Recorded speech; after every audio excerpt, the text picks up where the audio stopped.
Friends, welcome to this episode of Leadosophy. Kind of a little fun episode today. I'm going to take a survey online about my worldviews. What do I believe to be true about the world? Is it a safe place or is it a dangerous place? Do I believe the world is more collaborative or do I think it's more competitive based or cutthroat? The survey is about our primals, what we believe to be true about the world.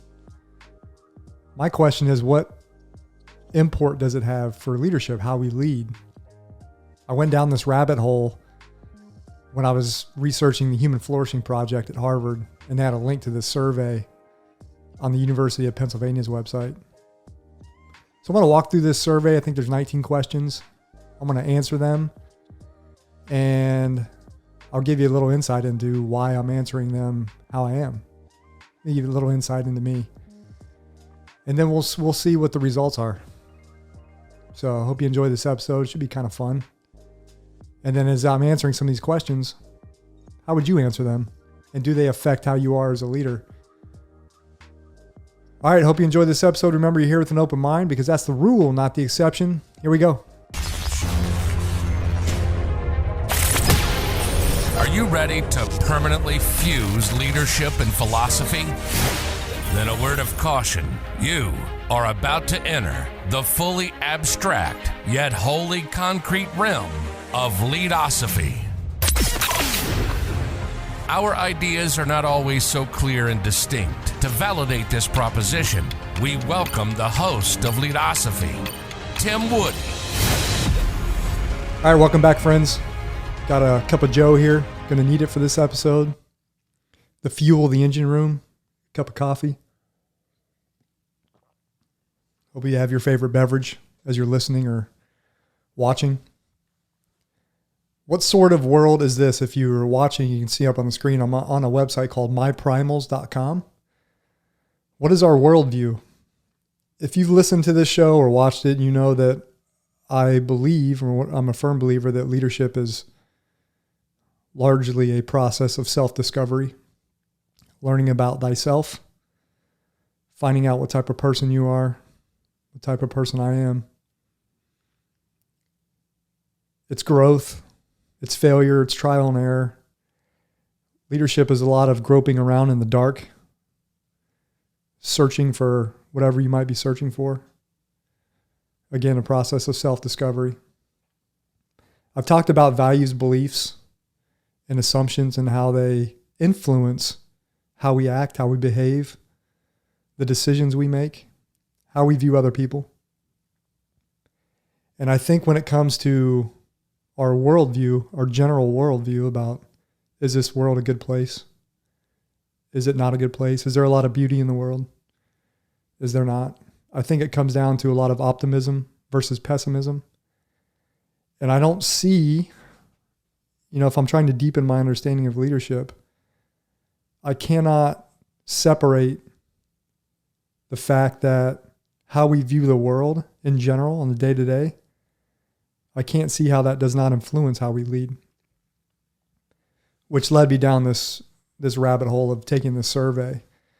The Primals inventory survey, which you can find, I'll link it on the show notes. Encourage you to take it. It's kind of interesting. I've already went through and marked down the answers to the 19 questions. But I'm going to run through the 19 questions and kind of maybe give you a little insight as to why I answered them like I did. And I haven't submitted it yet. Once I submit the survey, it should give us some results. Link to another page, and we can talk about the different categories of the primals. But again, this is on authentic happiness on University of Penn. And the intro to the survey, they say below are very general statements about the world, not the world we wish we lived in, but the actual world as it is now. Please share your sense of agreement or disagreement. When in doubt, go with what initially feels true of the real world. So this is our intuitive answers. There are no wrong answers, obviously. And there's no need to overthink our answers, which I did not. So I went down again, I just pre-filled out these answers. But I did it very quickly and very intuitively. But I want to go back through and kind of explain some of my thought, my rationale behind answering them. So there's a scale. There's 6 answers to every question that starts at the top from strongly agree all the way down to strongly disagree. So strongly agree, slightly disagree, disagree, and strongly disagree. So the first question, in life, there's way more beauty than ugliness. I just selected agree. I am a firm believer. I try to remain optimistic. When it comes to the world being beauty in the world, I think this is kind of a frame of what we choose or how we choose to look at the world. So I selected agree. Number 2, it often feels like events are happening in order to help me in some way. And I selected disagree. If you want an insight into me in worldview, I don't necessarily think there's a lot of purpose, like events are happening on purpose. That's just not how I am. I think events just happen and then we react to them. Can we influence events? I'm not really so sure, but I selected disagree. I tend to see the world as pretty safe. I select agree. I think so. I think for the most part, the world is pretty safe. I guess it depends on your background. As I answer this question from my home office, obviously there's a lot of safety in my home. So other people might have different ideas. If you are coming from a different type of background or, you're living in a dangerous place, I'm thinking of maybe a soldier who is in a war zone. Would they see the world as pretty safe? Probably not. If I had fought overseas in a war for 2, 3, 4 years, maybe that would cloud the way I see the world. What happens in the world is meant to happen. I select disagree. While some things are worth checking out or exploring further, most things probably aren't worth the effort. I selected disagree. I think there's a lot of things worth checking out or exploring. I think there's a lot of things that we don't have knowledge of that we could pursue. I think there's a lot of experiences that we could try to go after to enrich our lives. Question number 6, most things in life are kind of boring. I disagree. The world is an abundant place with tons and tons to offer. I agree. And again, as I'm reading the questions, what are your thoughts on them? How would you answer them? What is your worldview? No matter where we are or what the topic might be, the world is fascinating. I chose agree. The world is a somewhat dull place where plenty of things are not that interesting. Disagree. And you can see a common theme in some of these questions. So I can already tell that I try to tend to see the world more interesting than not interesting. More a place of curiosity, vice not being curious. On the whole, the world is a dangerous place. I select disagree. I guess it depends, again, where you're at in life, where you're living. It's easy. Again, this is easy for me to answer from my home office, that the world is not a dangerous place. I'm in the comfort of my own home. Where I'm living at right now, there's not a lot of strife occurring. It's not a war-torn area. So I feel a little jaded answering some of these questions, because I know a lot of people are answering them from different places. Instead of being cooperative, the world is a cutthroat and competitive place. I chose slightly disagree. I think this question here, cooperative versus competitive. Again, this goes to, where are you at in life? What type of organization are you in? If you have a job, is it a cooperative environment, collaborative, or is it competitive and cutthroat? I'm sure we've all had experiences in different areas. Question number 12, events seem to lack any cosmic or bigger purpose. I chose agree. Again, it's just my own worldview. This is just my worldview, my answers. I don't see any cosmic or bigger purpose. I'm not a religious person per se. That doesn't mean that I'm not a spiritual person. I tend to separate them. I mean, there is overlap there between spiritualism and religion, but I tend to see myself more as more spiritual.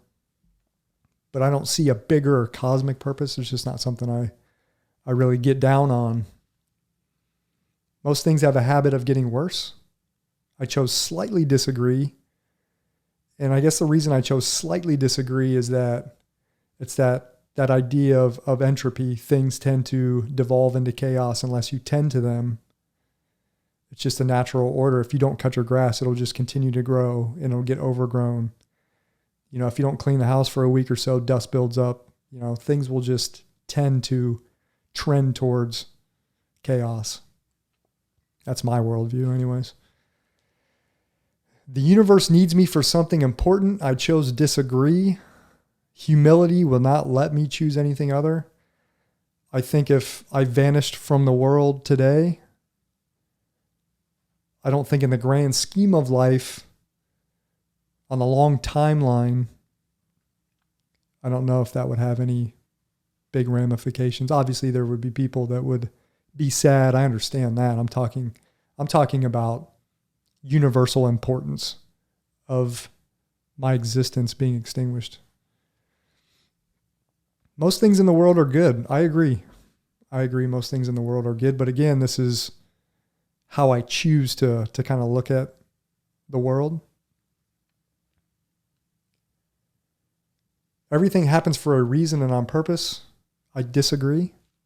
Again, common theme you're seeing with how I'm answering some of these: cosmic purpose, life has meaning. I believe we kind of find our own meaning. I don't believe that meaning is given to us. We have to pursue it. Question number 18. There's only 2 left. Question number 18. Most things and situations are harmless and totally safe. Slightly disagree or slightly agree. I believe anything can essentially evolve into harm if we allow it to. Also, if going from my background in search and rescue and teaching risk management, I know sometimes there are hazards lurking that we don't see. So again, I answered this question based off my own experiences. I don't believe that most things are harmless and totally safe. I don't know if there's anything that is totally safe. Maybe there are some things. I can't think of anything off the top of my head. Maybe spinach is totally safe. I don't know. Eating spinach, eating broccoli, cauliflower. And the last question, no matter where we are, incredible beauty is always around us. And I chose agree. Again, I believe this is a choice, a frame of the way we choose to look at things. And I'm going to click finish on this inventory and we'll see what it brings up here. Bring up my scores. Okay, so again, we're at the University of Penn. Authentic happiness. So here's my results. So there's 3 different primal categories.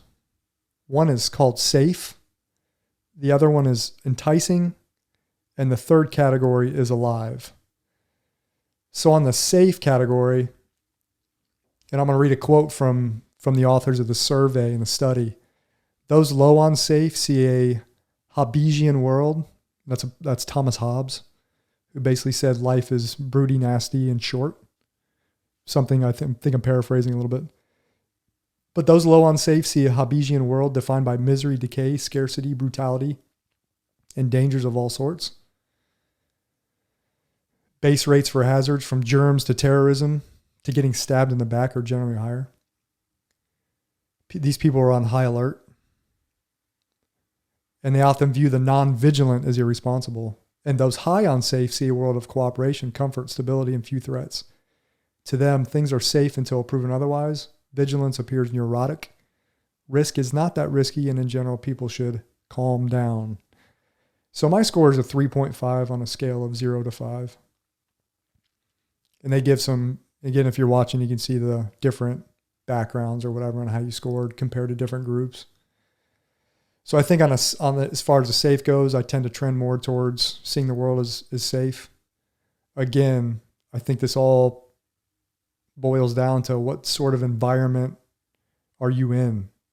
Are you in a safe environment? Again, if you're in a part of the world where there's a lot of chaos, those people may tend to go on the other side of the scale. The second category is enticing. I scored a 4 out of 5 on enticing. Those high on enticing inhabit an irresistibly fascinating reality. They know treasures around every corner and every person under every rock, and beauty permeates all. Thus, life is a gift, boredom, a misinformed lifestyle choice, and exploration and appreciation is the only rational way to live. Those low on enticing inhabit dull and ugly worlds where exploration offers low return on investment. So that's interesting. I scored a 4 out of 5. Again, I think this is the way you choose to look at things and experiences. How rich do you see experiences? Do you seek experiences out that you believe may enrich you? And then the third category I scored really low on, a 0.83 out of 5.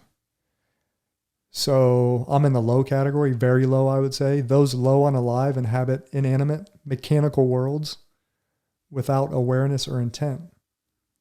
Since the universe never sends messages, it makes no sense to try to hear any. On the contrary, those high on alive sense that everything happens for a purpose and are thus sensitive to those purposes. To them, life is a relationship with an active universe that animates events, works via synchronicity, communicates, and wants help on important tasks. So yeah, I'm really low on alive. I didn't even hit 1. I was 0.83. So that was kind of a fun little survey. Again, this is part of the Authentic Happiness Project at University of Penn. There's a bunch of surveys they have on there. Check it out. I'll link it. If you look at their questionnaires, they have a meaning in life questionnaire, satisfaction with life scale, transgression motivations questionnaire, a happiness scale, work-life questionnaires, stress and empathy. A lot of interesting questionnaires on this website. Why did I take this? Why am I even talking about this? Again, Leadosophy believes that looking inward is a very strong and default position that we should try to occasionally assume when trying to discover ourselves, how we are, and then how does it influence or impact us as a leader, or even as a follower. When I look at this Primals inventory and safe and enticing and alive, what does that have to do with my leadership abilities, my leadership effectiveness? I'm still trying to figure that out. I think there's a correlation there.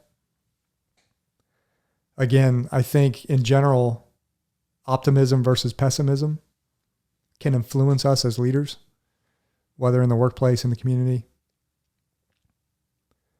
Again, I'll have to kind of look on this a little deeper. I encourage you to take the Primals inventory and see if you can find any connection between your worldview and how you lead. That's all I have for today. Thanks for watching. Thanks for listening. Remember, Leadosophy is about using the tools of philosophical thought to deepen our understanding of leadership and of life. I think this was definitely a life-type survey that I just took. All right, we'll catch you next time. Thanks for watching and listening to another episode of Leadosophy. If you liked what you heard today, hit that subscribe button and check out Leadosophy.com and learn more about Tim's ideas on philosophy and leadership. We'll see you next time.